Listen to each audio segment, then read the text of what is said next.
துணை தேடி தந்தாய் தேடி தந்தாய்.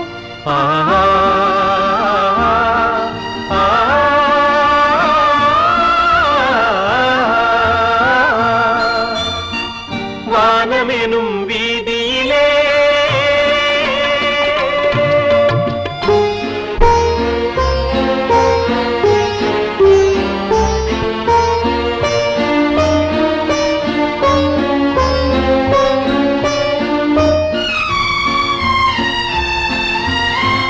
மாதுளையின் வாய் திறந்து முத்துக்களை நான் எடுத்து காதலனும் பசியார உண்ணுகின்ற காலமெது.